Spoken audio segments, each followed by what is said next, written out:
जय माता रानी दोस्तों, आप सभी का बहुत बहुत स्वागत है आपके अपने चैनल राधा कृष्ण ऑफिशियल में। उम्मीद करती हूँ आप लोग बहुत अच्छे होंगे। तो ये बताने के लिए कमेंट बॉक्स में जय श्री विष्णु जरूर लिखिएगा।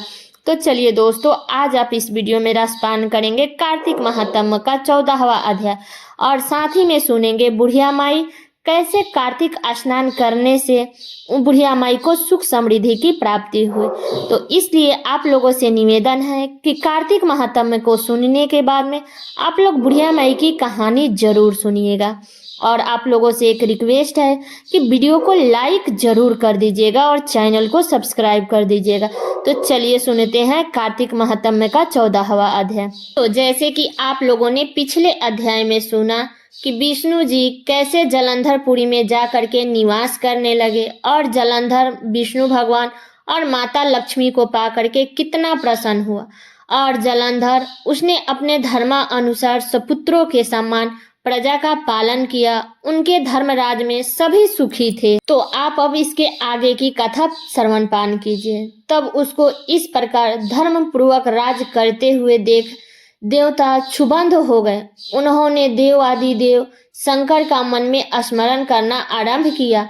तब भक्तों की कामना पूर्ण करने वाले शंकर ने नारद जी को बुलाकर देव कार्य की इच्छा से उनको वहां भेजा। शंभु भक्त नारद जी शिव की आज्ञा से देवपुरी में गए।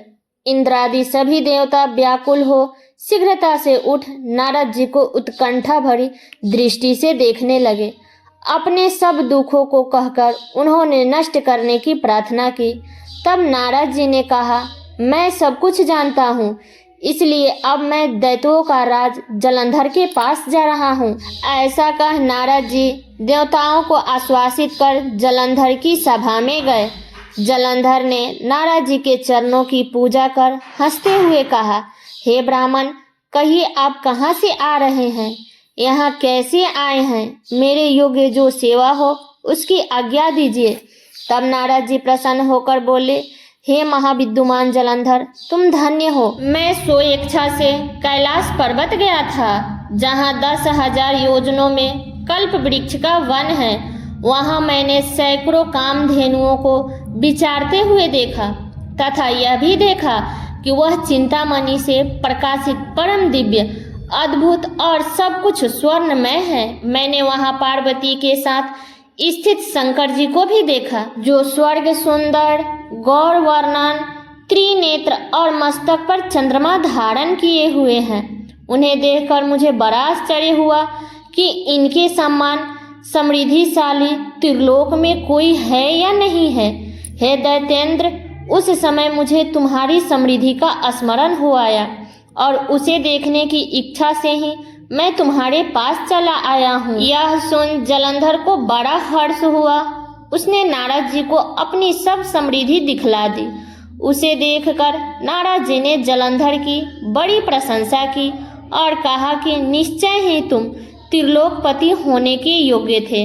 ब्रह्मा जी का हंस युक्त विमान तुम ले आए हो और त्रिलोक पताल और पृथ्वी जितने भी रत्न आदि है सब तुम्हारे ही तो है। एरावत उच्च श्रव घोड़ा कल्प वृक्ष और कुबेर की निधि भी तुम्हारे पास है। मणियों और रत्नों के ढेर भी तुम्हारे पास लगे हुए हैं। इससे मैं बड़ा प्रसन्न हूँ, परंतु तुम्हारे पास कोई स्त्री रत्न नहीं है। उसके बिना तुम्हारा यह सब फीका है। तुम किसी स्त्री रत्न को ग्रहण करो। तब नारद जी के ऐसे वचन सुनकर दैत्यराज काम से व्याकुल हो गया। उसने नारद जी को प्रणाम कर पूछा कि ऐसी स्त्री कहाँ मिलेगी जो सब रत्नों में श्रेष्ठ हो। तब नारद जी ने कहा, ऐसा रत्न तो कैलाश पर्वत में योगी शंकर के ही पास है। उनकी सर्वांग सुंदरी पत्नी देवी पार्वती बहुत ही मनोहर है। उनके समान सुंदरी में मैं किसी को नहीं देखता। उनके उस रत्न को उपमा तीनों लोकों में कहीं नहीं है। देव ऋषि उस दैत्य से ऐसा कहकर देव कार्य करने की इच्छा से आकाश मार्ग से चले गए। तो ये था कार्तिक महात्म्य का 14वां अध्याय। इसके आगे की कथा आप लोग अगले अध्याय में सुनिएगा। अब चलिए सुनते हैं बुढ़िया माई और तुलसी जी की कहानी। और दोस्तों आप लोगों से एक छोटा सा रिक्वेस्ट है कि आप लोगों को वीडियो को लाइक और चैनल को सब्सक्राइब जरूर कर दीजिएगा। एक बुढ़िया माई थी जो चतुर्मास में पुष्कर स्नान किया करती थी। उसका एक बेटा और एक ही बहू थी।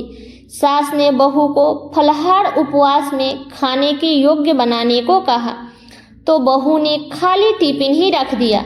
तब जब बेटा माँ को पहुँचाने के लिए पुष्कर गया तब रास्ते में माँ से बोला, माँ फलाहार कर लो।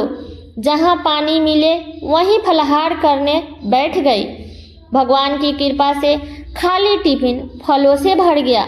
माँ ने फलाहार कर लिया।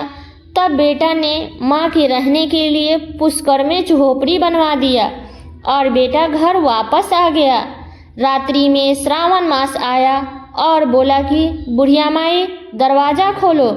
तब बुढ़िया माई ने पूछा कि आप कौन हैं? तो उसने बोला कि मैं श्रावण मास हूँ। अब बुढ़िया माई ने तुरंत दरवाज़ा खोल दिया। बुढ़िया माई ने शिव जी और पार्वती जी की पूजा अर्चना की, बेलपत्र से अभिषेक किया। तब जाते समय श्रावण मास ने बुढ़िया माई को आशीर्वाद दिया और झोपड़ी का एक दीवार सोने की हो गई। तब भाद्रपद मास आया। उसने फिर से बुढ़िया माई से दरवाज़ा खोलने को कहा। बुढ़िया माई ने फिर से दरवाज़ा खोल दिया और कजरी तीज मनाई। तब भाद्रपद मास ने बुढ़िया माई को आशीर्वाद दिया और झोपड़ी की दूसरी दीवार भी सोने की हो गई। फिर आश्विन मास आया और उसने भी दरवाज़ा खोलने को कहा। तब बुढ़िया माई ने दरवाज़ा खोला और पितरों का तर्पण कर ब्राह्मण को भोज कराकर श्राद्ध किया। नवरात्रि में माँ दुर्गा का अखंड ज्योत जलाकर प्रसन्न किया। सत्य की विजय दिवस के रूप में बुराई का अंत की खुशी में दशहरा मनाई। आश्विन मास ने जाते समय प्रसन्न होकर तीसरी दीवार भी बहुमूल्य रत्नों से जड़ित कर दी और बुढ़िया माई को सदैव प्रसन्न रहने की आशीर्वाद दिया। इस सब के बाद कार्तिक मास आया। उसने फिर से दरवाज़ा खोलने को कहा। तब बुढ़िया माई ने दरवाज़ा खोला और अति प्रसन्न मन से कार्तिक स्नान किया, दीपदान कर दीपावली, गोवर्धन पूजा, भाई दूज, गोपा अष्टमी, आंवला नवमी मनाई। तब कार्तिक मास ने जाते समय बुढ़िया माई को आशीर्वाद दिया और झोपड़ी के स्थान पर महल बन गया। अब बुढ़िया माई गरीबों की सेवा करती और भजन कीर्तन में अपना समय व्यतीत करने लगी। अब बेटा अपनी माँ को लेने आया तो बेटा ने माँ और झोपड़ी को पहचान ना सका। तब उसने पड़ोसियों से पूछा। तब पड़ोसियों ने बताया। तब बेटा माँ के चरणों में गिरकर बोला, माँ घर चलो। तब सारे सामान के साथ माँ को घर ले आया। तब सासू माँ की ठाठ देखकर बहू के मन में लालच आ गया और उसने अपनी माँ को भी पुष्कर छोड़ने के लिए कहा। अब उसका पति अपनी सास को भी पुष्कर छोड़ आया, परंतु बहू की माँ धर्म कर्म में बिल्कुल भी रुचि नहीं रखती थी। वह 4 समय भोजन करती थी और दिन भर सोती रहती थी। चारों मास आए और चले गए और जाते समय झोपड़ी गिर गई और बहू की माँ गदही की योनि में चली गई, क्योंकि औरत लक्ष्मी का रूप होती है और लक्ष्मी की तरह चंचल होना चाहिए। भगवान की पूजा और अतिथि का सम्मान और दान पुण्य करना चाहिए। अब बहू ने पति से कहा, अब मेरी माँ को ले आओ। जब जमाई सास को लेने गया तो कहीं ना मिली उनकी सास। तो लोगों से पूछने पर लोगों ने बताया कि तेरी सास धर्म कर्म कुछ नहीं करती थी, सिर्फ खाती थी और सोती थी, जिसके कारण वो गदही योनि में चली गई है। तब जमाई गदही योनि सास को बांधकर घर ले आया। तब उसकी पत्नी ने पूछा, मेरी माँ कहाँ है? तब पति ने कहा, तेरे लालच की वजह से तेरी माँ गदही योनि में आ गई है। तब बड़े बड़े विद्वान ब्राह्मण ऋषि मुनियों से पूछा, पर उन्होंने बताया कि तेरी सास के स्नान किए हुए जल से स्नान करने पर फिर से यह मनुष्य योनि में आ जाएगी। तब बहू ने ऐसा ही किया और उसकी माँ फिर से मनुष्य योनि में आ गई। तो हे राधा दामोदर भगवान, जैसे आपने बुढ़िया माई को सब कुछ दिया वैसे सबको देना, जो ये कथा कह रहा है उसको, जो सुन रहा है उसको, और जो इसमें हुंकार भर रहा है उसको, सबका भंडार भरे रखना। तो ये है कार्तिक महात्म्य के बुढ़िया माई और तुलसी जी की कहानी। तो ये कहानी मेरा यहीं तक का था। कैसा लगा ये कहानी आप लोग कमेंट करके ज़रूर बताइएगा। चैनल पे नए हैं तो सब्सक्राइब कर लीजिएगा, बेल आइकन को प्रेस कर दीजिएगा, जिससे मेरे वीडियो का नया नोटिफिकेशन आप सभी के पास में सबसे पहले पहुंचे। और वीडियो को लाइक कर दीजिएगा, क्योंकि आपके एक लाइक से मुझे बहुत ही मोटिवेट मिलता है।